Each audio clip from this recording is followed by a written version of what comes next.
Welcome to the Theory of DFS podcast. I'm Jordan Cooper, the co-author of The Theory of Daily Fantasy Sports, 15-hour audio DFS masterclass you can pick up at theoryofdfs.com. Join with me as most of the time, right? Haven't seen you in a while, right? I was on vacation. Been a minute. Right, I was on vacation for 2.5 weeks.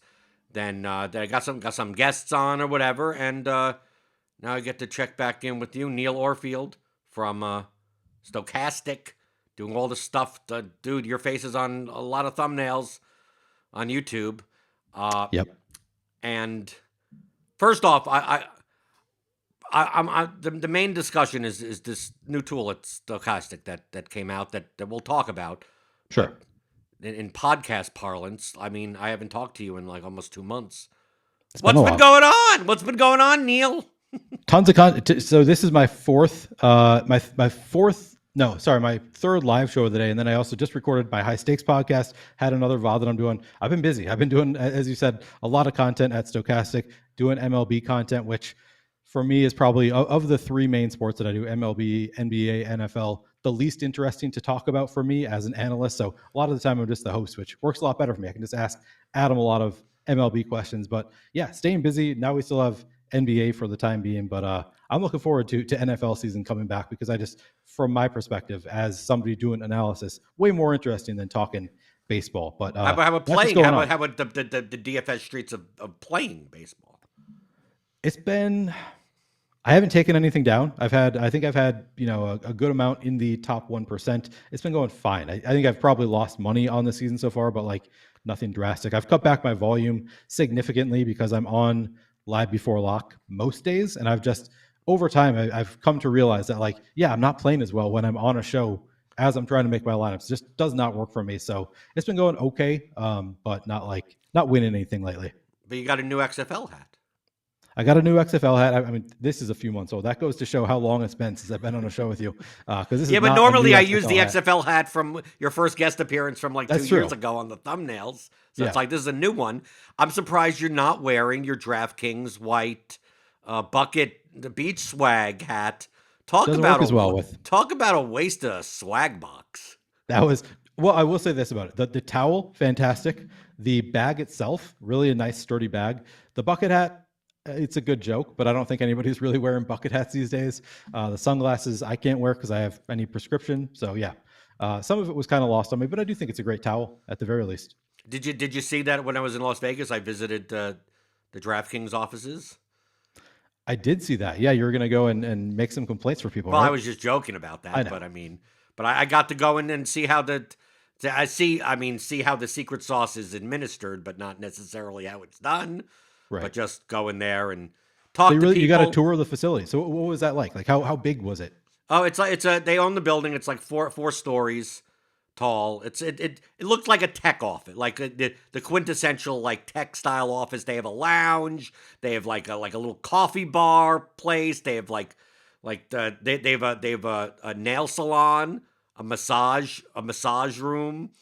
Okay. Right. So it's not quintessential office to me. Right, but for a tech space, it's one of those things where it's like we know that you could probably do your job at home. But we'd rather have you in the office. So let's put these amenities in here. So twice a week a masseuse comes in, and if you need a massage, they're available. And it's like, I'll stay an extra hour at work. It's that type of thing. And also that office is operating like 24/7 because it's their hub for their sportsbook operations. There's no DFS stuff there at all. It's just sportsbook and casino stuff. So I got to see like the trading rooms and people the monitoring bets and the people that supervise are in charge of stuff and then talk to them and ask questions, right? And tell them why can't they bet more than $3.47 on it? Talk about that type of stuff.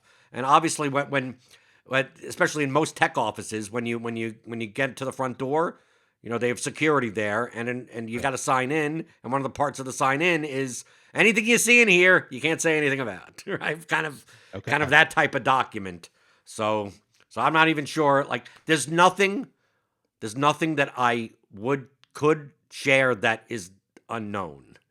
So that's the best way of putting it. Is like, I don't believe I legally could tell you what I saw inside, but even if I could, it's not anything that is worth share. I mean, like it's like, well, Yeah. I talked to traders about how they trade bets, and it's like, well, like if you any job as a trader would have those same. It's like describing how a stockbroker works. Right. Like there's no proprietary information in it. But if you didn't know that stuff, I mean, all those resources are available online anyway. I mean, like, Do they have ping pong tables? That's all I want to know. I think there may have been a ping pong table there. Because that's kind of what I picture when you talk about the quintessential tech office where they're like trying to give you amenities. Ping pong tables is like the number one thing that I picture. But it's mostly bigger rooms, open office space rooms with like desks with like different stations, and they're all standing desks, and they have like screen, like everything has like a 2 to 4 screen setup.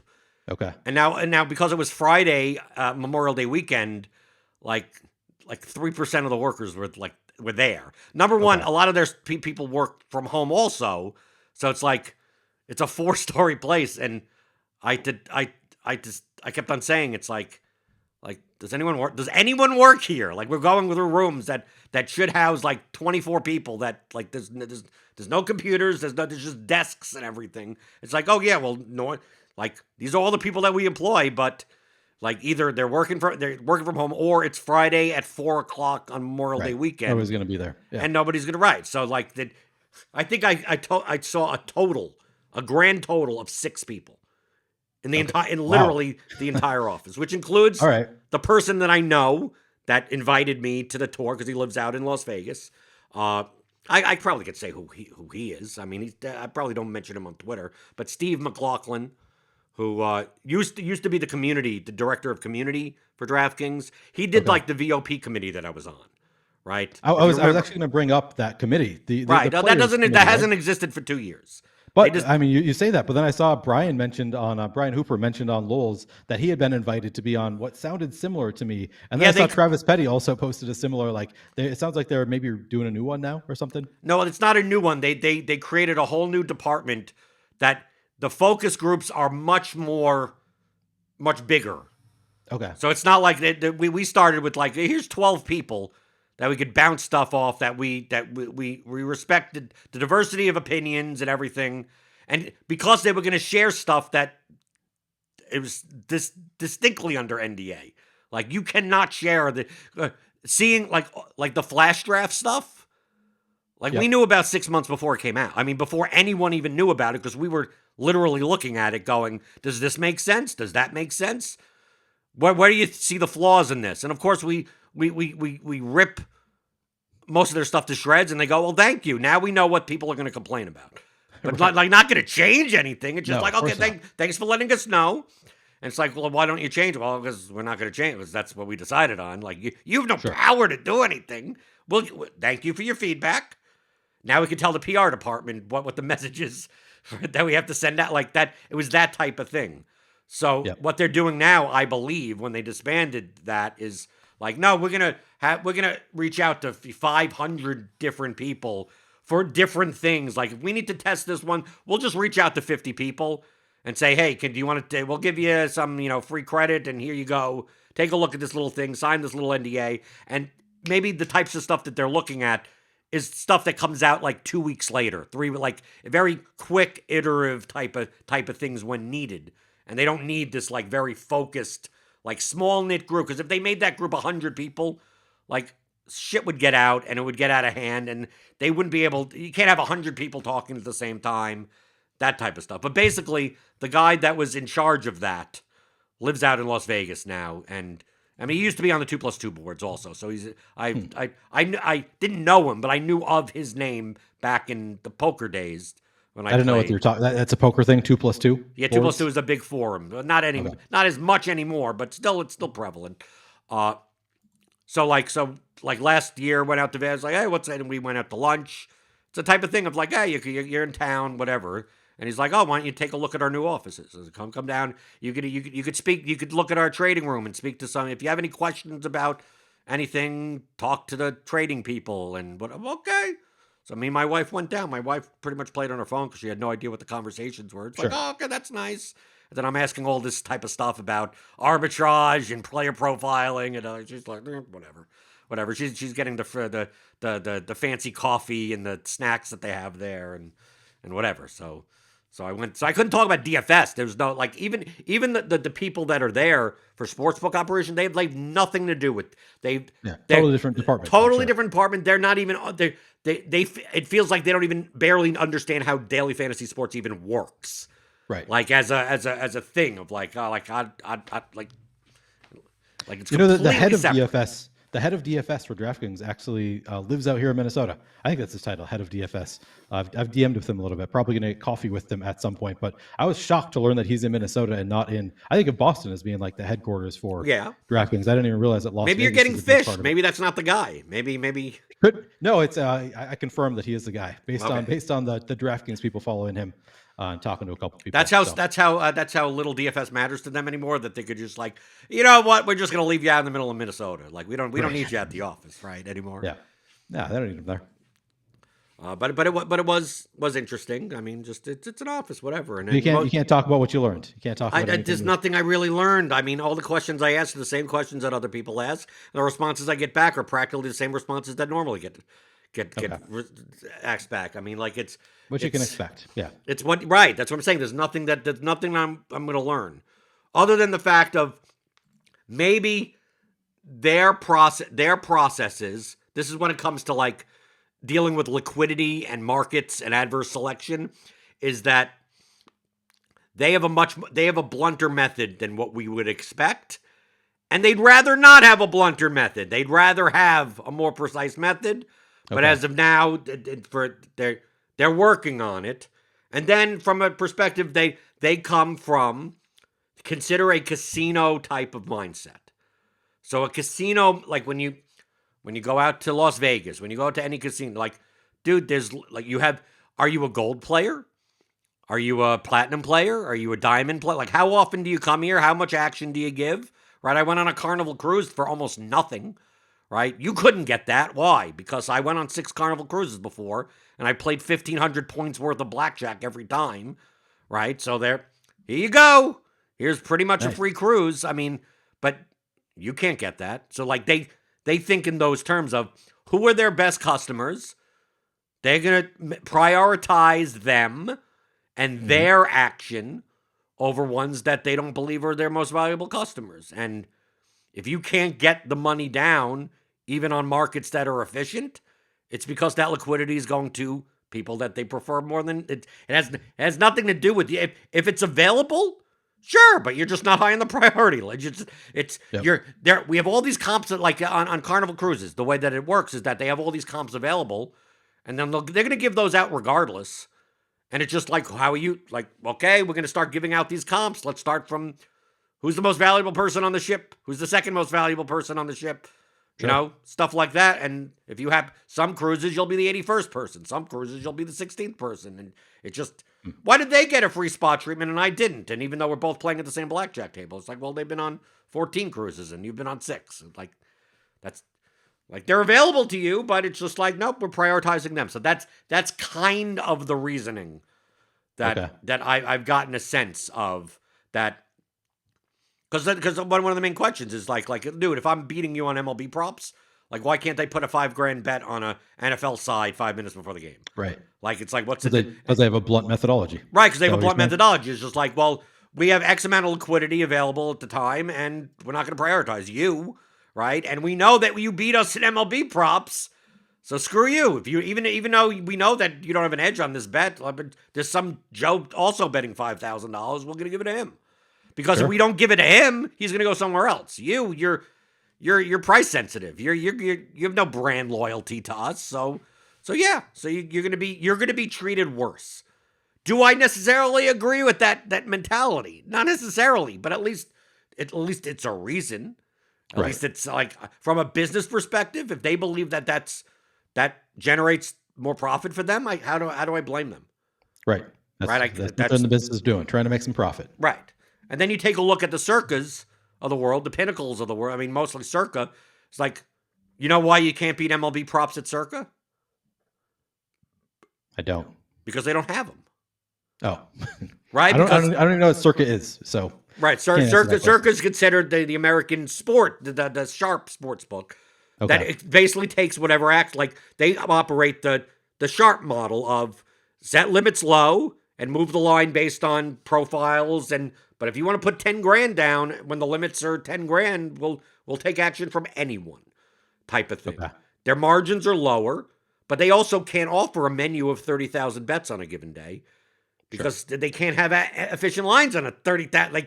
They can't do that for college basketball rebound props for a play. Like, dude, they can't play defense on all those markets. They can play defense on 80 markets, right? And then if the limit's 50 grand, we'll take 50 grand bets on from anyone, right? But they can't offer you 300,000 different bets and first half lines of, offside calls in the second quarter of some Monday Night Football. Like, they just don't do those. So it's like you can't. They're not going to get beaten that way. But if you think their lines are off and the limits are high enough, they'll take action from anyone. So that's their model, and I understand why. That's they do it that way because it's a good differentiator from most of the other books. It's just that if you're there going for props, like that ain't for you. That ain't the place because they ain't gonna play defense on those until they're able, till the technology or the whatever this. If they're able to. I mean, most places can't. Most of the time, props are like almost vanity. Right.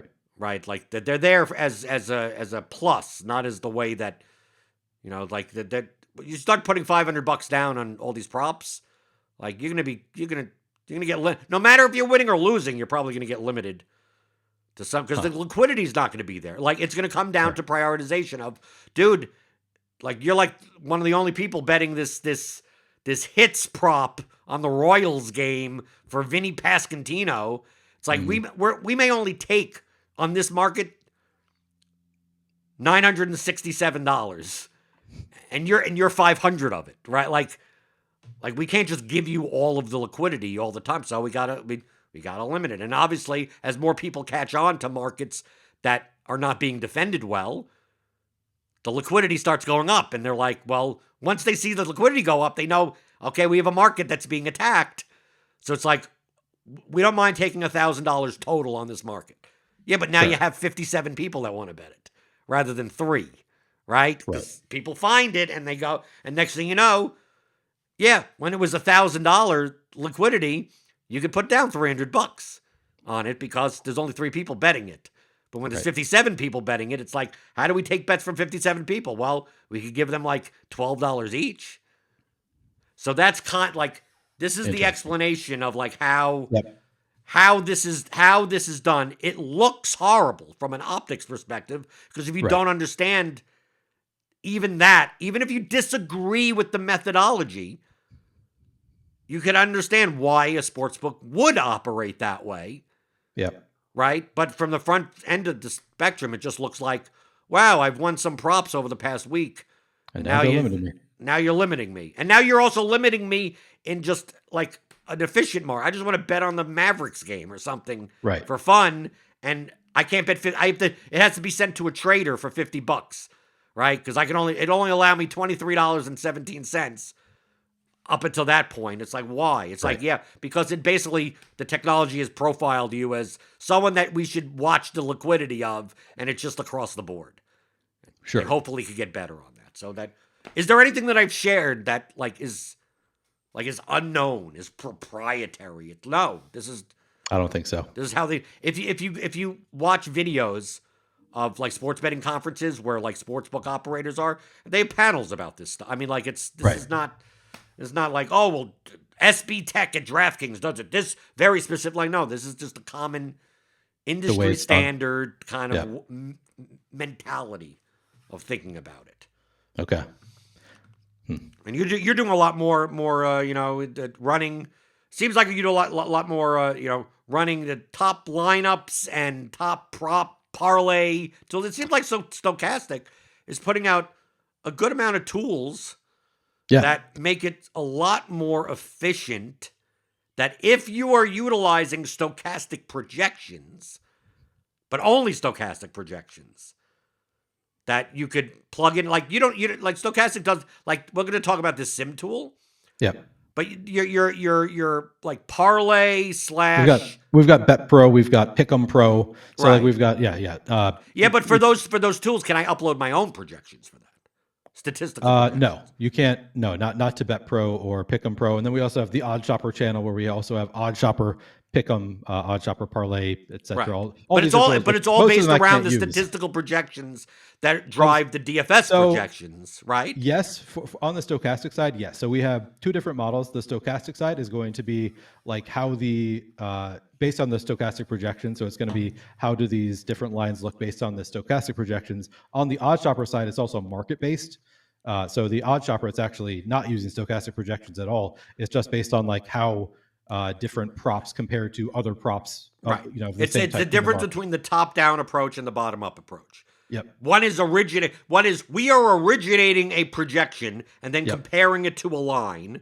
The other one is just we don't know what the projection is, but here are all the lines, and here's where they're one book has it at minus 220, this book has it at minus 180, this book has it here. Like that is what it is. It's shopping. And it weights the sharper books, I think, is my impression. I don't know the ins of it. I have nothing to do with the production of it. I also can't even use it in Minnesota. But my understanding is the market-based approach also like weights heavier the sharper books. So they give, it's sort of like a different way of like doing projections based on just the market.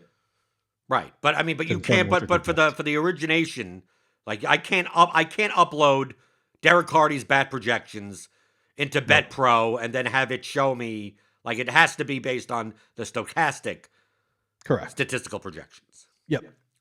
But the sim tool is different. So this new tool, the Holy Grail, right? The Holy Grail. It's not the Holy Grail, but I'm just using that term because if you've listened, I mean, we're on episode 103. If you go back, I mean, maybe before Justin Freeman, the Run the Sim, when I had him on with Run the Sims. It was even before that of talking with people of like that run simulations. And I go, well, the Holy Grail is, can you accurately predict all of your contest lineups and then simulate that God knows how many times and then see what the ROIs of and the distribution of outcomes of payouts, the variance of each lineup. And then once you do that, it's like, do you need anything else, right? Other than that, like that would be the Holy Grail, the most precise methodology outside of a time machine, right? If you put in the most accurate projections and you can most accurately represent the field, you should be able to run like any one lineup against the field of lineups and get the simulated ROI of anything you want.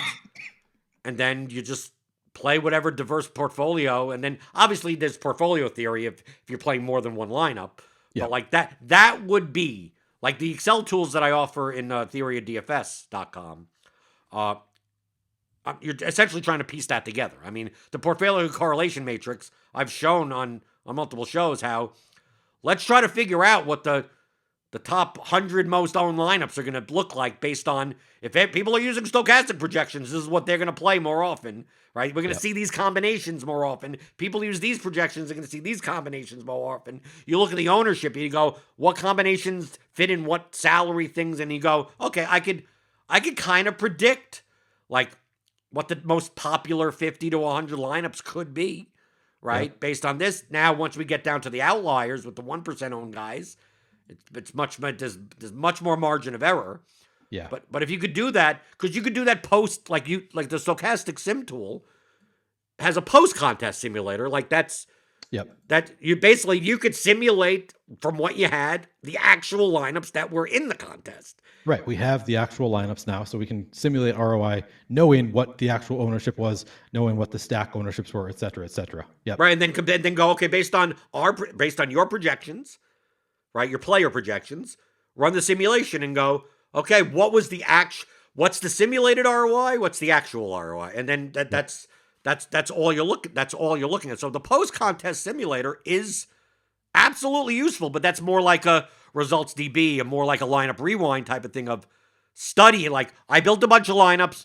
Holy shit! Yeah, I didn't build good. Turns out, Right. I didn't build good lineups. Right? I misconstrued ownership. I whatever. Right. But the pre-contest simulator is very useful. I think if you know what you're doing. Yep. I've tweeted out that I predict at least I said 95%. I've watched some tutorial videos. I've watched Steve go through. I've watched Greg go through. Before I would have said like 19 out of 20 people will use this wrong, and now I've upgraded it to 99 of 100. Like I actually think that it won't make people worse, right? In actuality, it may make people slightly better. Even if they use it wrong, even if they use it improperly. Sure. Like, but dude, I've been in RG Discord talking about this also. Like people in the bat chat or whatever. And you know what, dude, even the people that are aware of like, are decent players that are aware of concepts in the theory of daily fantasy sports and the stuff I talk about in the morning. A lot of they are even confused on what. So, to be fair, I think that's because there's never been anything like this before. So it's like people. Well, there has. It's just that all the top people use it. It's the same thing as optimizers. Of like, there was an optimizer before Fantasy Cruncher. It's just that Sahil was doing it himself. I mean, all the people were doing it proprietarily. Public before, publicly. Right. I mean, public. Yeah, absolutely. Yeah, plenty of pros are using similar tools, but there's never been anything public. So people, even sharp people, it's like this is a new concept to them. Contest level sims as opposed to like game level sims. It's a totally different type of thing to do. So yeah, maybe right away without any training. I mean, that's kind of our job, right? That's what Steve and Greg are trying to do, is teach people how to use this tool for the contest that they're playing, how to use it successfully. I haven't actually watched their tutorial videos yet. I've talked to, obviously people at Stochastic about the best way to use the tool. I have my own. I think we're all kind of on the same page about the best ways to use the tool, but yeah, I mean, it's going to be a little bit of a learning curve just because, nobody's used anything like this before. No, but I don't think people understand the concept of what they're like. I seriously, Neil, people don't understand what it is that they're even doing. So, like, for instance, they don't yet. Right. Yes. For instance, on Roto-Grinders shows, right? I'm not even talking about my pregame show, on Grinders Live or whatever, when I do them. There are people that subscribe to Roto-Grinders that look at the projections, and they play head-to-heads and double-ups.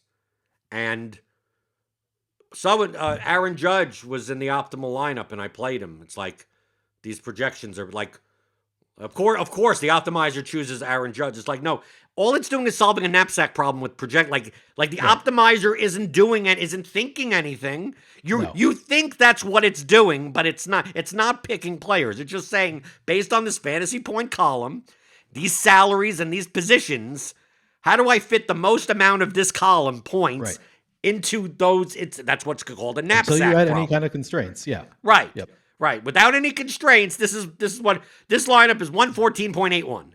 Right? There's another lineup below it that's 14.79. So it's like, if you're looking for the optimal lineup, it's just going to be the highest median projected lineup that could fit in. You change Aaron Judge's projection by a point less, he ain't going to be in that. He's probably not going to be in there. It's going to be someone else. Right. And it's only because Aaron Judge is 5,800 and he projects for 12, and we already have a $6,800 pitcher that projects well. So like, dude, it's going to just jam in the most expensive batter. Like that's it, but it's not picking players. So it's like they don't even understand what the tool, like what it is actually. They think it's clearly not talking about a high level player. I mean, but dude, these are.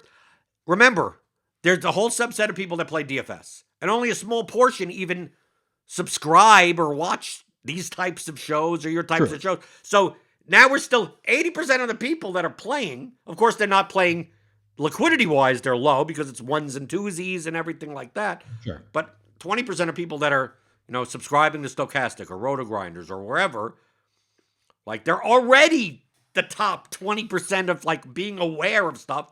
And a lot of them don't, you don't know what you're looking, like you may be doing the right thing. Like, would I play the top bat optimal lineup in a double up? Yeah. Right? You could probably play any of the top 50. Right? Sure. Right? And you're probably profitable as long as you're finding opponents that are building worse lineups. Right? If everyone's playing top 50 bat optimals, then you're going to just get eaten alive by the rake. Right? You're not going to be a big loser, but you're not going to make any money. But like the optimizer isn't choosing people. It's not choosing player. Dude, dude, on your own shows, I'm running Fantasy Cruncher. It's giving me a lot of this guy. So, Fantasy Cruncher likes this guy. Like, no, it doesn't like anything. It doesn't. You think that's what it is. All it is that based on your constraints, based on the ownership and projection of this player, based on all of your settings. Like, this guy just happens to fit in the top 72% of those lineups, that if you change another constraint, you may get only 10% of them. And it's not because they like him or not like him. It's just that it's just solving a knapsack problem based on your whatever constraints you put on it. Yeah. Right. So it's not telling. That is true. Right. It's not telling you that. They think it's telling you that. They may end up getting to the same point. It's like, no, they're building good lineups, but they just don't understand what they're like looking at. I view the stochastic sim tool to be very similar, only because the number one thing that I would say 99% of people are not going to understand is that the set of lineups that you put in is the contest. It's not judging lineups objectively. Right. That's the number one communication that's on us, though. thing. Right. That's on so you. We need to be communicating, and we need to be teaching people this over and over. So I agree with you that, like, right now, nobody's going to know how to use it unless they, have a very good understanding of this stuff. Well, like, they could Neil. They could use it. So, worst case scenario, like, for instance, this is how I think people what their initial, if they weren't prompted with anything, would do. They would go to FC, or they would go to Lineup HQ. They would go to wherever place they generate lineups with whatever projections they have or whatever, and go, okay, I want a lot of this guy, that guy. That they're going to build their how they would normally build their set of 150 lineups or 20 lineups or whatever the amount of lineups. Then they're going to go, oh, I'm going to build more than I need. I'm going to build 2,000 of them, right? I'm going to go through, and it's like, I want to play more of the Padres. I want to play less of the Rangers. I want to play more of this guy. I want to play less Mitch Keller. They're going to go through and they're going to build 2,000 lineups, whatever, X amount of lineups. Yeah. And they go, well, I only want, these are my exposures and these are anything. And this is what I want to only play 150 of these. So they're going to take those 2,000, they're going to put it in the sim tool. And then they go, show me which are the best lineups. They're going to use the term best, highest ROI lineups out of these 2,000. They're going to go, okay, I want to play the top 150 of these. And based on what we just said, that's not what it's showing. That's like the top 150 in that set are not the best lineups for your contest. Why? Because it's not representative of your it's literally not representative of your contest. It's representative of your of the lineups that you entered. Yeah. Right. No, I agree. That is going to be a huge part of teaching people how to play, explaining that, like, you're trying to create 2,000 lineups, or hopefully it's going to be more than 2,000 eventually, but however many lineups, that's going to be representative of the field of lineups, which honestly, that is the hardest. That's the hardest part of doing now, it. Is figuring out how to create lineups that are going to look like the field. It's a difficult equation that's going to be, I think, the next edge, is learning how to use it appropriately to create lineups that are going to look like the field. Neil, I know you probably don't have the answer because it's above your pay grade. Sure. I'm assuming that Alex could solve that. I'm assuming that Alex could solve it. Because that's what other people, the thing is that that's what other people, like, when you talk to players that do simulations, that is what they're doing. Like, you talk to Nerdy Tenor. Right. And to be clear, it is probably the most difficult part of the entire process. To make lineups that match the field. Yeah. There's like, you can try to get close using like ownership projections and stack projections and stuff, but there's still difficulty in how to piece them together to match what the field is going to look like. Right, you could get the exposures right. I mean, you could, dude, what you suggest in the tutorial videos is like, well, just make the min-max ownership in FC or whatever optimizer you're using.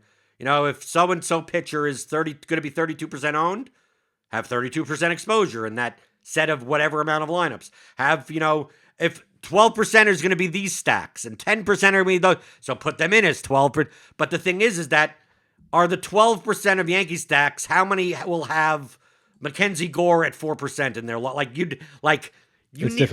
the individual lineups are going to be a problem. So that to generate all of that. Now the thing is that if you get it wrong, I don't think you're going to be worse off than you are right now. Then you're already playing. Yeah. Right. It's just like, even if I just built 150 lineup set, like a normal, as I would normally build a 150 lineup set, and then decided I want to play the best 20 I can in the 20 max, and I put it through just those 150 as if they're competing against each other, and then say I'm going to take the top 20. Are they really the top 20? No, but they're objectively, the ones that are higher are probably going to be better than the other ones, even if it's only marginally. Right. But you probably won't be stuck playing the lineups that are dramatically worse than the other ones. And a lot of playing DFS, especially when you're multi-entering, is avoiding playing the bottom 20% of lineups that is the cost of doing business type of lineups where like I want to get rid of the loss leaders, as you call them. The loss leader, right? Exactly, those type of. I think this tool, at worst case scenario, even if you use it without understanding that the 2,000 lineups are competing against each other, not the field, right? And you just cut it out to the top 150. The top 150 of those probably don't contain any lineups that, if you compared it to the field, would be part of that really those negative, the 1x, 2x, the rake type of lineups, right? That you see sharp players. If you ran post contest sims, you will see plenty of top level players have a 150 set, and you'll look down at the last 8 lineups and be like, wow, these are running really your own simulation would be like, wow, these are heavily negative ROI lineups. Right. It's like, well, the only way to get the ones at the top is to get the ones at the bottom also, right? And that's and until you have a way of weeding that out, I think you could use the tool for that. But I think the main thing is explaining to people that at its core, this, Neil, would you think this is a good explanation? Because I can't explain this on my show because it's not a Roto Grinders product. Sure. Right? So at its simplest form, generate 2 lineups. Right? So it's a head-to-head, essentially. So if you put in 2 lineups, this is what I tried to explain to someone else yesterday. I said, let's say you generate 2 lineups. And one lineup has a median of 110. The other lineup has a median of 105. Right? Assuming that the range, it's all a normal distribution, right? So we're not going to get into nuances here. So if you ran a simulation of the 2 lineups against each other, the lineup with a median of 110 is probably going to win 58% of the time, right? Sure. The other one will win 42% of the time. The ROI for the first lineup may be 8%. The second lineup may be minus 23%, right? Because you have to account for the rake in there as well. So it'll tell you that lineup A at median 110 has an 8% ROI, right? Yeah, against the other lineup. But exactly, let's say you're playing against a lineup that has a median of 157, right? Which is obviously, 47 points high. Dude, your ROI is going to be absurdly low. If you ran that lineup against your lineup would be minus, 70% ROI. Right. So it's not an objective this lineup, that out of these 2 lineups, this lineup beats that lineup and gives you this ROI against just this lineup, but not against. Yes. Right. So if you generate lineups that dude, I could go in, I could set, let's say the median lineup for an MLB, NBA even better, right? More normally distributed. The median optimal is 286. And I go in and I generate lineups that have a median projection of 110. Right? Essentially, I'm playing guys that only play 4 minutes of the game, right? That type of lineup. And I build 2,000 of those.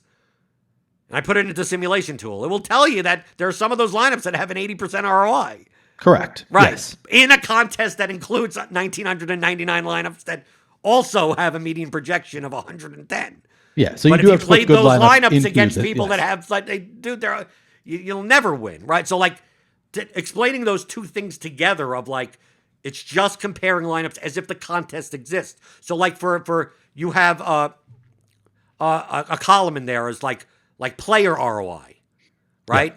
So it's like, oh, what players generate the most ROI? Well, that's really dependent on How many times you lineups have that player player. in So there? like Yeah. like in for instance, let's say I locked in Blake Snell. I played 2,000 Blake Snell lineups. You know what the ROI of Blake Snell will be? It will be all of the ROI. I mean, because Yeah, right. how much ROI does Blake Snell contribute to your lineup? Nothing, because every lineup, like the entire, he's 100% owned. Which You asked me that means question. I'm like, I don't actually know what the answer would be then if I have Blake Snell in every single one. no, Because the then I'll ROI should negative be the lineups red. Like too. the ROI would be minus 15%. 15%? Okay, Right. yeah, It would yeah, be that makes whatever the sense. rake is, and it'd be like, oh well, I shouldn't play. Like no, it's only because you're running the contest as if Blake Snell is 100% on. Like Right, it's right. just it's not. But he's going to be 40% owned. It's like, yeah, so you have to run it with 40%. Like you can only Right. be in 40% of lineups, right?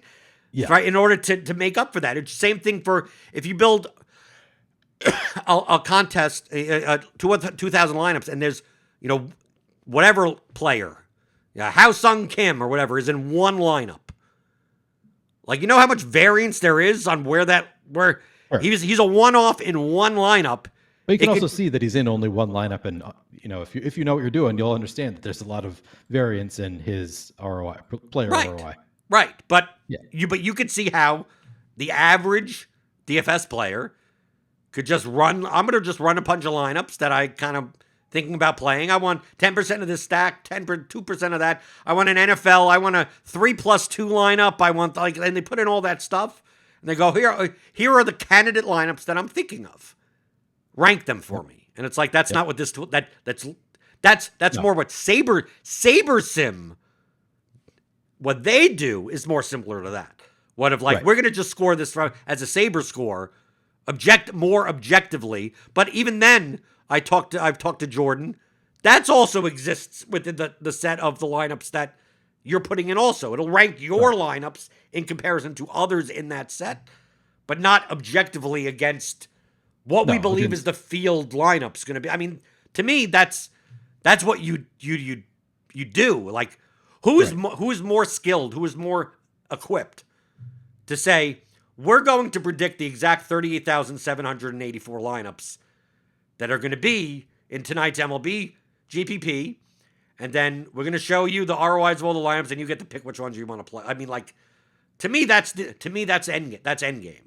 Right. And as you said, this is not quite, we're not at endgame yet, but it's a step in that direction, clearly. As you said, it is leaving out that big step of like, how do you replicate the field? But now so many of us, prior to this, I had no way of even trying to do this, right? So now it's something that allows players like me who kind of have an understanding of the concepts, but like are not programmers, don't really know how to like make this type of tool. It gives us the ability to try to solve that equation of how am I going to make lineups that match the field? And as you said, like, yeah, people are going to play this and they're going to use it wrong. But as you said, like, they're also probably not going to get worse by playing. Like, you'd have to use it way wrong. Like you said, using the example of all the players with a projection of 4 fantasy points or something. But I don't think people who are going to be using this tool are going to be that bad. So I think like you never people know. who use it are going to, it is possible. We have some people in YouTube chat who it wouldn't shock me. But in general, I think that we're going to have people paying $100.80 a month $180 a month are going to like have some understanding of DFS, are going to be really trying to be good DFS players and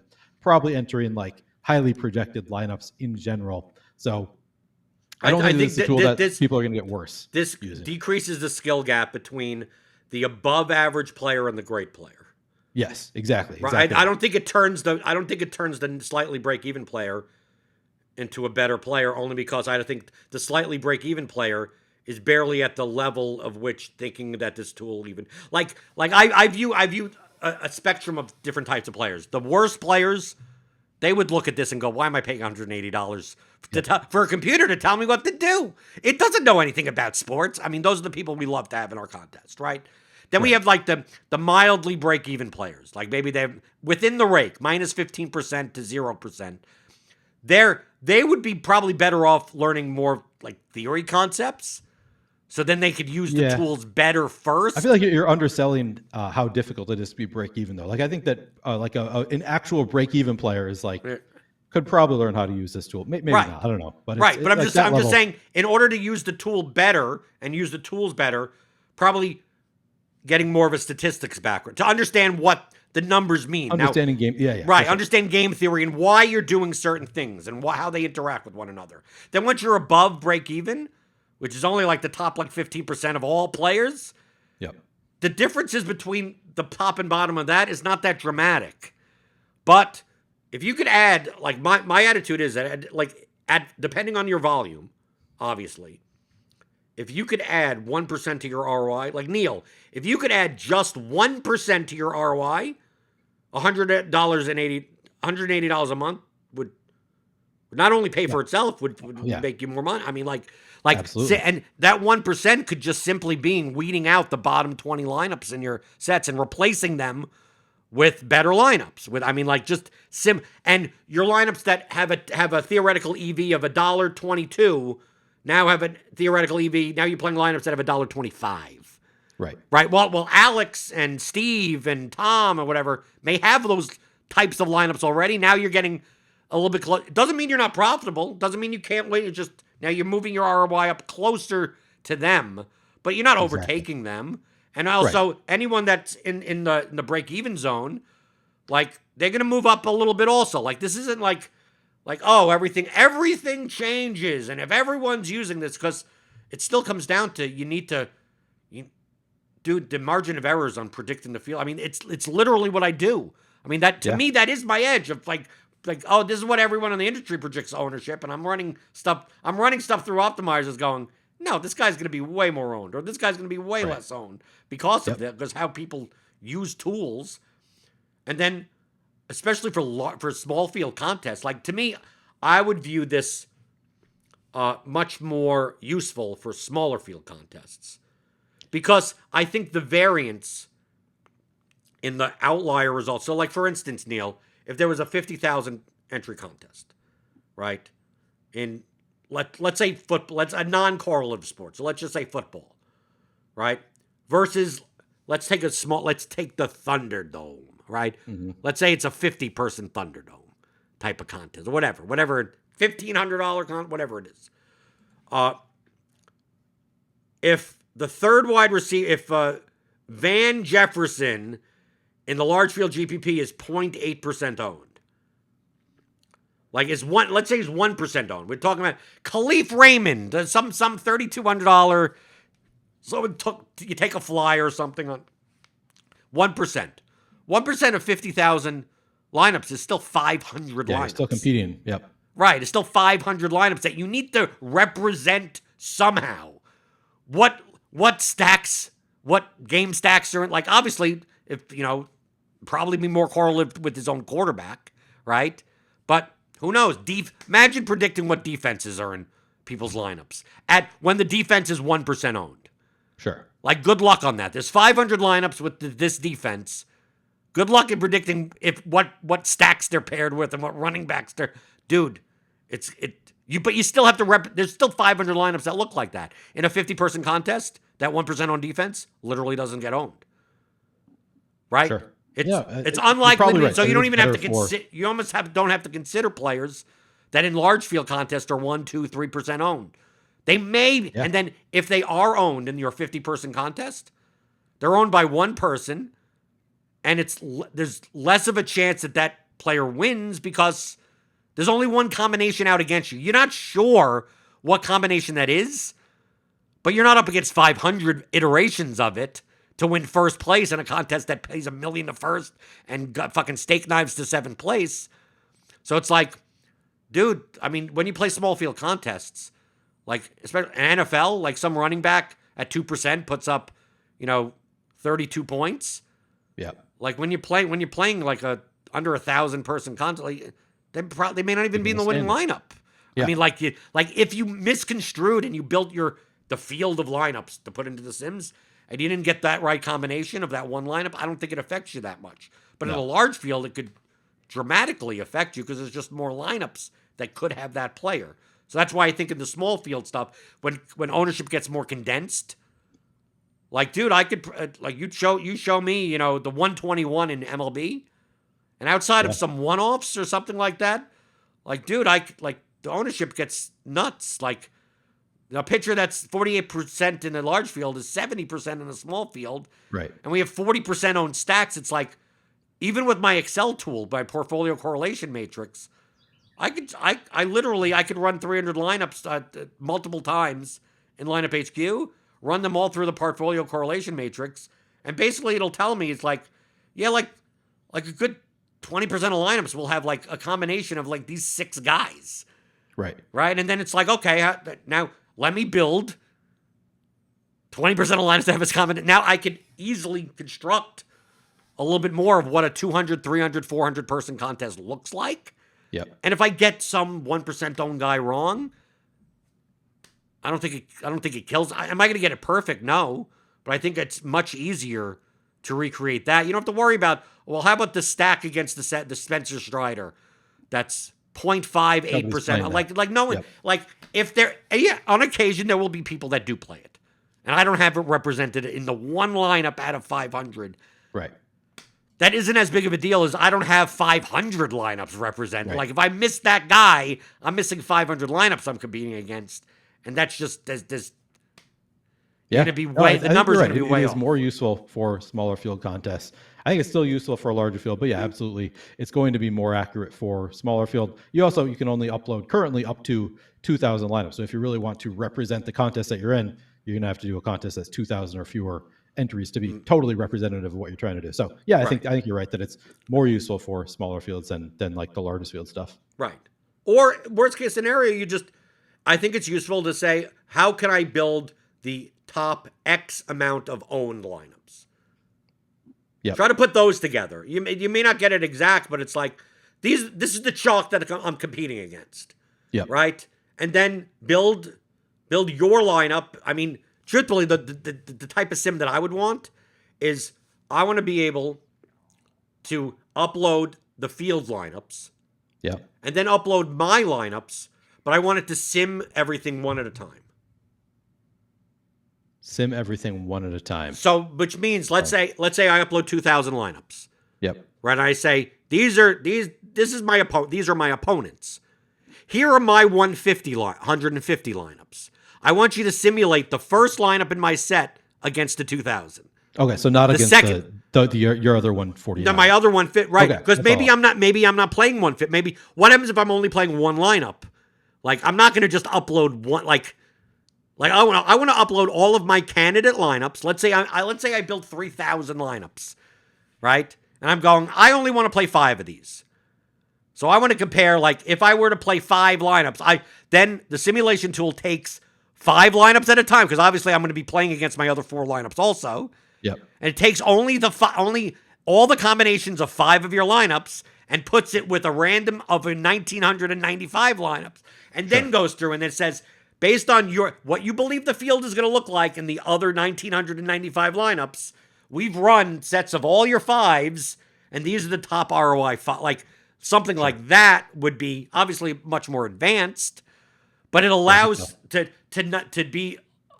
You're not running lineups that you're only running lineups that you're playing against lineups that you weren't expecting to play. But in the current form, you're kind of building. You're either going to be going into a lineup builder and either going, I'm just going to represent the field.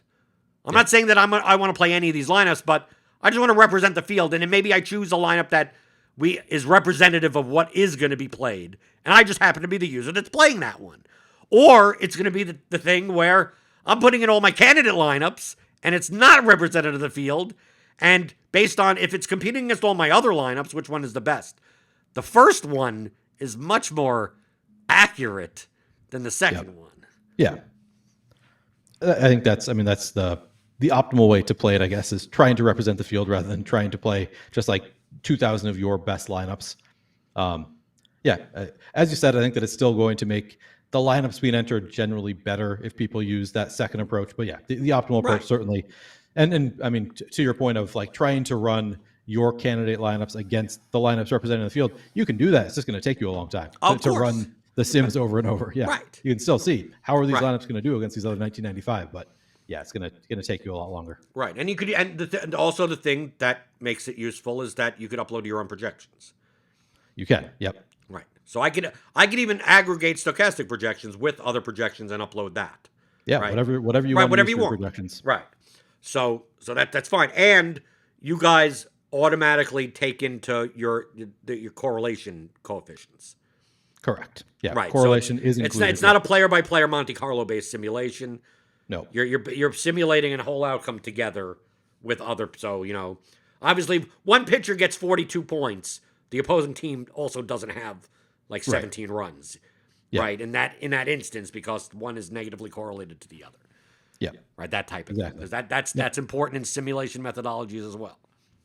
Yep. Absolutely. Yeah. Yeah. Correlation is factored into the Sims. Have you already gotten feedback that, oh my God, $180?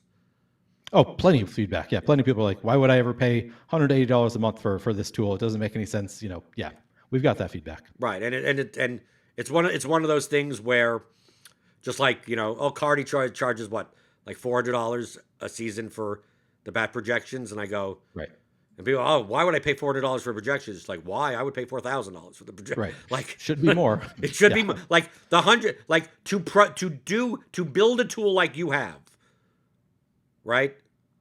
Without any programming experience, like, dude, it's worth way more than $180 a month. Right? Exactly. Yeah. I mean, that's generally the people who are giving us that feedback, and there are people like I feel bad. Like there are certainly people who want to use the tool and don't have the money for it. I understand that it's not everyone's going to be able to use it. But then the people who are just like, oh, why would anybody ever pay $180 a month for this? This is a scam. Like there's one very vocal guy on Twitter, and I'm like, yeah, and I've never heard of you before. Like you do DFS content. I don't even know what your DFS username is.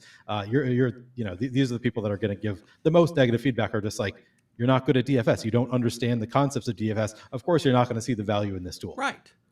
Well, that's who it's geared for. It's like I take a look at this and go, that's cool. This is something that is useful to me. Right. Is it the be all end all? Oh, I just have to press a button and I get all. No. Right. It's a tool. Like you don't just press a button on an optimizer and it spit out 300 lineups out of the bed. Yeah, you'll have 300 cash lineups that have no correlation, and you'll wonder why you're losing money. It's like, why isn't? Oh, it's a scam, or like you don't understand even what it is that you're doing. It's just a tool. It's only as good as the data you put in and the options you put in, whatever you're doing with it. Right. Like it's we're still going to we're going to be leveling against each other, trying to figure out how to use the tool. It's there's still a ton of skill involved in the tool. It's not just making you incredible lineups for you, but it's allowing you to make better lineups than you were making before if you understand how to use it. Right. And also, I'm assuming a lot of the price tag is that the server issues that you probably I don't know, but I would imagine yes that goes into it. Yeah, because it's running simulations. I'm assuming. I mean, people are going to upload their own lineups and their own projections. It has to. I mean, no one's going to pay. That's a lot of people, right? And like I'm talking about like if it's 3:00 in the morning, sure, you're probably not going to have server issues. But I mean, you're talking about 20 minutes before lock of an MLB slate, right? And you have people up like you can't have it that these simulations take 25 minutes to run. Like they can't exist. You have to be able to have hundreds of concurrent users be able to simulate that 40,000 times in a minute or 2 minutes, whatever, pretty quickly. Right. Yeah, exactly. It's tons of constraints on the server. So yeah, I would imagine that is a big part. Can you imagine if people are paying, say we're charging $100 a month and then it's crashing before lock? Like people would be furious. So well, that's if you were doing this yourself, you would have to pay for. You have to run something through AWS or whatever service. And that costs money. Computing power costs money. Yep. Right. Very true. Very true. But I've not used it. Right. I've only looked at the videos. Mm-hmm. Of course, I was on like the wait list, whatever. But I was on vacation, and then you started with the NBA one, and I wasn't playing NBA, so I didn't necessarily. I never used the NBA one. Yeah. Right. So but I will take a look at it. Also, I think maybe get Steve on the show. Right. Steve would be a good person to have on the show. Right. To discuss more about using it. But I mean, I think he would agree with me that the number one educational aspect to really hammer down is that really the name of the game, the name of the game with that tool is being able to represent the field Yep. as accurately as possible. And and there's no like, well, this is how you do it. Put all the Right. exposure dude, that's not going to be the same individual lineups. And then also explaining that here are some blunt ways to do this, and understand that the variance of every blunt way that you do it is going to be ridiculously high. Right. Right? You're going to have outliers where it's like this. You're going to take what could happen is that you take a set of let's just call it 2,000 lineups that you build in whatever optimizer. Well, let's say 300. Lineup HQ, you could build up to 300 at once. So I built 300 lineups in Lineup HQ. And then I run the sims with those 300, and it gives me X numbers. And then I go back and I go, well, I'm going to have a little bit less of this guy and a little bit more of that guy. And like, dude, the individual lineups will change. Like, it's not going to be like, save those exact lineups. So I run the 300. All the exposures kind of look the same except for the little changes that I made. This guy's a little bit more, that guy's a little bit less. And then I run the simulation again. And the lineup that had a 84% ROI now has a 17% ROI. Right. And be like, but I barely changed anything. He said, yes, that's how dramatic. Like, you just created like 15 more Blake Snell lineups, and you have 10 less Mackenzie Gore lineups. And in those Mackenzie Gore lineups, none of them have Aaron Judge, but the other set, 2 of them did. And in those sims, that combination, that got you all the way up there. But in this one, that lineup literally doesn't exist anymore. Right. So that lineup can't have a higher, like that's how nitpicky it could be. Now, directionally, it probably isn't going to be that different. But yeah, I know people are they're going to do 2 sets like that and go, well, it ran it and it showed this, and then it ran it and then it showed that. Right. Then I changed this one thing and now everything's different. I go, yes. Welcome to DFS. Do you understand how much variance there is in DFS? For fuck's sake. Yep. Yep. It's a difficult concept for a lot of people, but hopefully people will get better at understanding how it works. The longer we have it out there, the more tutorials we give, et cetera, et cetera. You're not doing those tutorials, though. I haven't done any of those tutorials. I just started using it. I looked at it for the first time this past Friday. And Greg has been talking about it forever. Like, we do shows together almost every day. Greg's been talking about it a ton, and I've been like, yeah, it sounds kind of interesting. But like, in my head, it was going to be like, the learning curve for this is going to be insanely high, and I don't have the time to do it. So I'm going to just like, I'll do it eventually. And then finally it was like, oh, the tool is coming out. So I actually reached out to Brian Berriman and asked him to give me a little tutorial. And then a few more of the content people came on, and he gave us a little bit of tutorial. And while we're doing that, I was like, oh, this is awesome. Like, I feel like I've really hurt myself by not getting into it sooner, like before more of the field is using this tool. But it also kind of sucks that I'm always on shows before lock. So I'm like, I probably still can't use it most days because I'm not really going to be able to be running sims, creating 2,000 lineups and running sims while talking about the slate in the hour before. So it's still going to be a little bit of a struggle for me. But yeah, I so far have not done any tutorials because I'm still pretty novice at it, to be honest. I'm like, it's really cool. I'm excited about it, but also I haven't figured out how I think I'm going to try to represent the field, other than like, yeah, I can do exposure caps and stuff, but I don't think that's probably just the ideal way to just do that. It's pretty blunt to just do cap exposures based on ownership, player exposures based on ownership. I feel like I got to do a little bit more to try to match the actual lineups as opposed to just the players that people are using. Right. And also you have to be able, and I think another struggle with your audience is going to be avoiding positive and negative feedback loops. Like, sure. What's going to happen is that people are going to use it wrong. They're not going to understand that it's playing the lineups against the other lineups, not the ones that are going to be in your contest. And then when they do well, it'll be like, yeah, because of X, Y, and Z. And when they do bad, it's because of it. Like it's going to be one of those things of, oh, I guess I don't look at that. No, anytime that I do it based on this, I don't do as well. And it's like, first off, the variance is so high that you wouldn't be able to determine that for years, right? Within one standard deviation. And secondly, like no, you're just you're using it. It's more like a justification tool of like, well, the tool said my simulated in the post contest sim, it said my simulated ROI is X. I bad variance, right?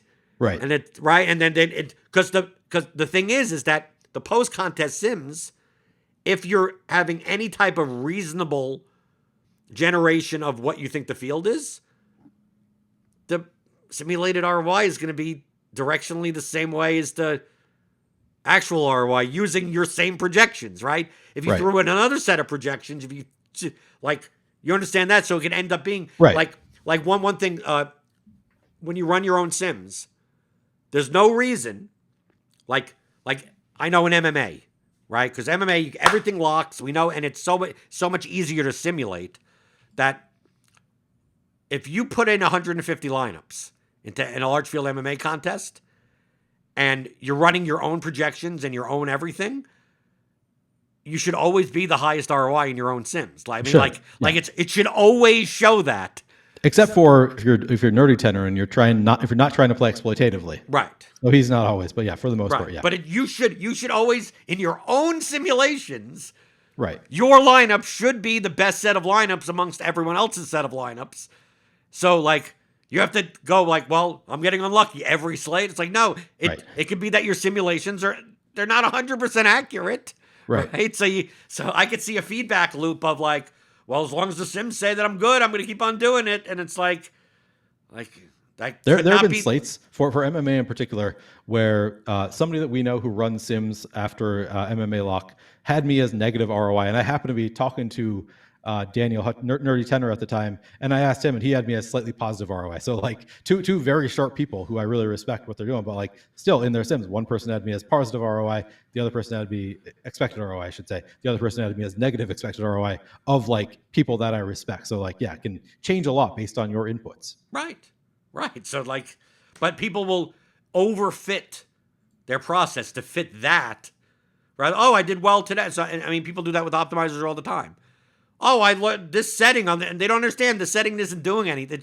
It's a diversification setting. It's like, oh yeah, whenever I have 2 unique players rather than 3, I do like, all that means is that your lineups are look closer to each other. That doesn't, that's no strategic difference there. No. Right. And they're just associating that to, oh, well, I did well on that slate. It's like, well, it doesn't mean anything.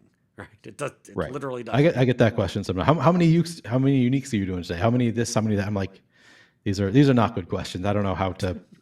It's frustrating sometimes. Right, you just say it's a stupid question.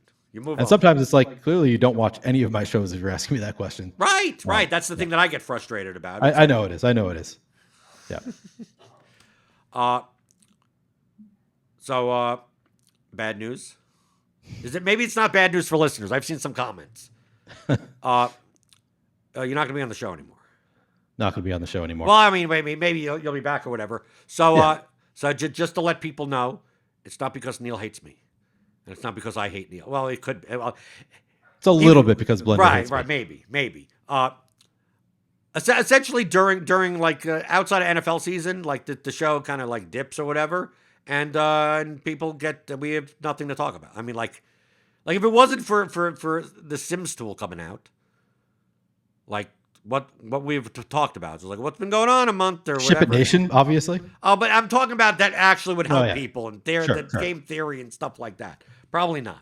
So I'm going to go back to similar to when Eric, left to do more work on Spike Week and just have people on every 2 or 3 weeks and have a discussion. They're not interviews. They're just discussions.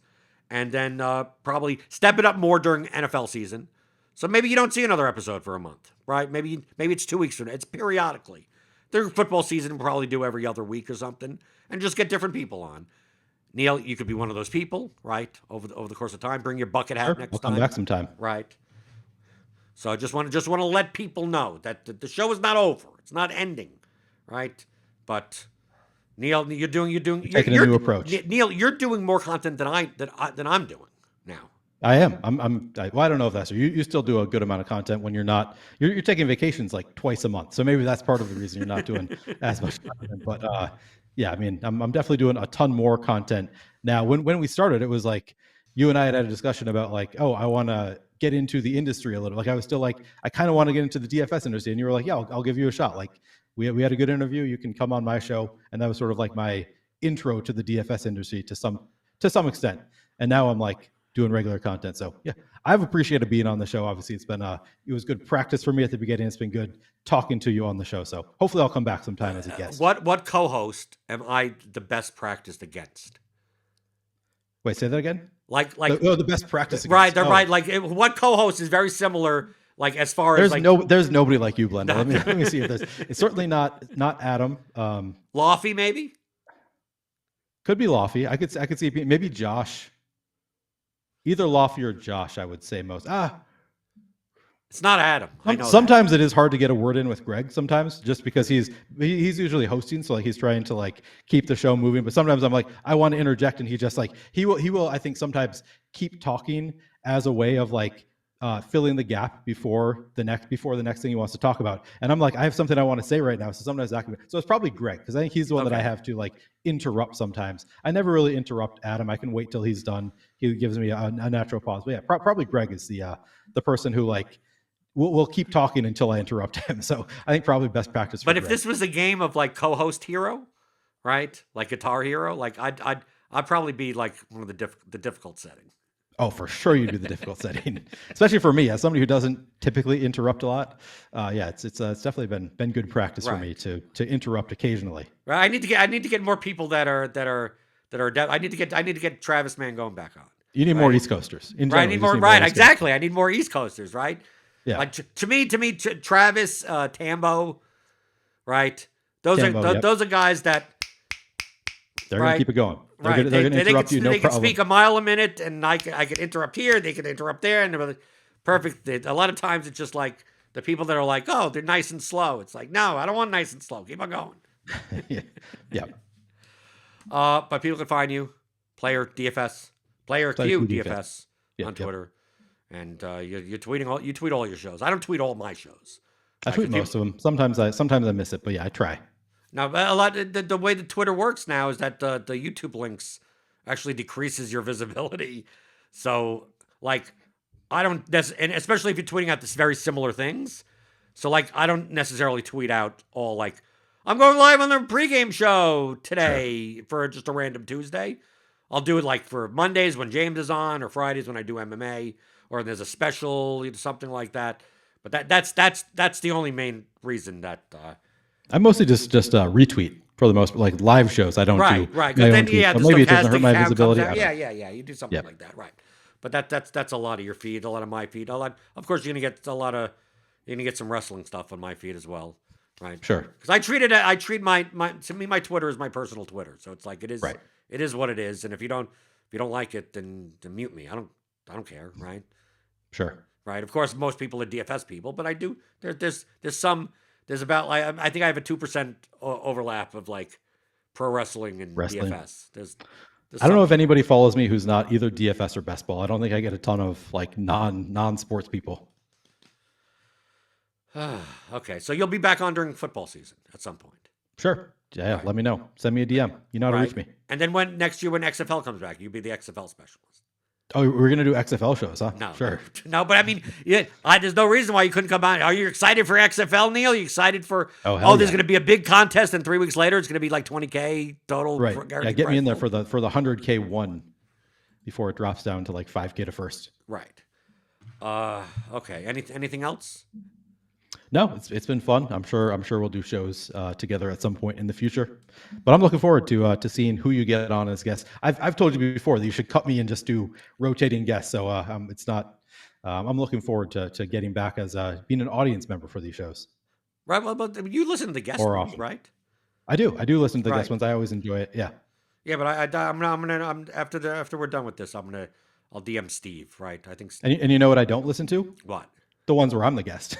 I don't want to watch those shows. I want to watch the ones where you have other people. So do you listen to your own high stakes podcast, like the episodes after they come out? I sometimes do. Depends on if I'm busy. If I can catch it live, because there's like a live chat going on, I will chat with people there. Otherwise, I don't know that I would. I don't like watching myself on shows. So I do it only because like I want to be there to interact, chat with people. But oftentimes I have shows like during the period when high stakes comes out. So then, yeah, I don't end up rewatching them most of the time. You don't want to get better? You don't even review your tape? I've had the conversation. I was there for it. Yeah, but you don't know how it came out. You don't know how it came out. That I should. So I used to watch more often. I think that I used to watch more frequently. I probably should. I certainly could improve as both a host and an analyst, but it's just so difficult to watch yourself. I don't know. I have no problem. Really? You rewatch I your also stuff? talk 90% of the time. Obviously, I don't have a problem. I suppose. I don't remember what I said, right? It's like I talk so much, I don't remember even what I said. Sure. Or no, what ends up happening, Neil, is I listen back and I go, Jesus, I do talk a lot. Like, Yeah. like at the time, it seemed like, I only talk, like, it felt like I explained that thing for like 2 or 3 minutes. And it's like, no, you talk for 14 minutes straight. It's like, how is that possible? Who let me do that? It was me. I let you do it sometimes. Right. Okay, so you can follow me at Blender HD as usual, and the Theory of Daily Fantasy Sports 15-hour DFS Masterclass. You can pick up at theoryofdfs.com.